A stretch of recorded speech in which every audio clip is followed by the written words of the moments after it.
মহান স্বাধীনতা ও জাতীয় দিবস ২০২৬ উপলক্ষে ফরিদপুরের আলফাডাঙ্গা উপজেলায় বীর মুক্তিযোদ্ধা ও শহীদ মুক্তিযোদ্ধাদের পরিবারবর্গকে ফুল দিয়ে বরণ এবং বিশেষ সংবর্ধনা প্রদান করা হয়েছে। ২৬ মার্চ উপজেলা প্রশাসনের উদ্যোগে উপজেলা পরিষদের মাল্টিপারপাস হল রুমে আয়োজিত অনুষ্ঠানে শিক্ষক, কর্মকর্তা ও শিক্ষার্থীরা উপস্থিত ছিলেন। উপস্থিত সকলে বীর মুক্তিযোদ্ধাদের ফুল তুলে সম্মান জানান এবং তাদের আত্মত্যাগের প্রতি গভীর কৃতজ্ঞতা প্রকাশ করেন। প্রধান অতিথি হিসেবে উপস্থিত ছিলেন ফরিদপুর ১ আসনের সংসদ সদস্য ড. মোহাম্মদ ইলিয়াস মোল্লা। সভাপতিত্ব করেন উপজেলা নির্বাহী কর্মকর্তা রিফাত নূর মৌসুমী এবং অনুষ্ঠানটি পরিচালনা করেন আলফাডাঙ্গা সরকারি কলেজের প্রভাষক মাহিদুল হক। ড. মোহাম্মদ ইলিয়াস মোল্লা প্রধান অতিথির বক্তব্যে বলেন, মুক্তিযুদ্ধ আমাদের জাতির শ্রেষ্ঠ গৌরব।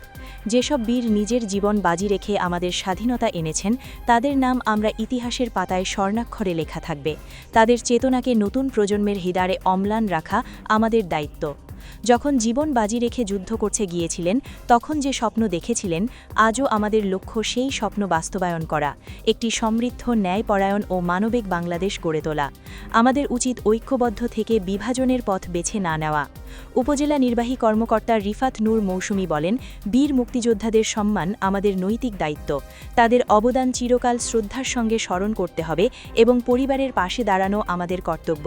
সহকারী কমিশনার ভুনি AKM রাহানুর রহমান বলেন, মুক্তিযুদ্ধের চেতনা আমাদের জাতির ভিত্তি। এ চেতনাকে ধারণ করে আমরা একটি উন্নত, সুশাসিত ও মানবিক সমাজ গড়ে তুলতে পারি। বীর মুক্তিযোদ্ধাদের ফুল দিয়ে সংবর্ধনা, বক্তব্য ও আলোচনা মিলিয়ে পুরো অনুষ্ঠানটি পরিণত হয় এক আবেগঘন, গৌরবময় ও দেশাত্মবোধে উজ্জীবিত পরিবেশে। উপস্থিত অতিথি, শিক্ষক ও শিক্ষার্থীরা স্বাধীনতার চেতনায় উদ্বুদ্ধ হয়ে প্রতিজ্ঞা করেন দেশের উন্নয়ন ও ঐক্যের পথে অবিচল থেকে এগিয়ে যেতে।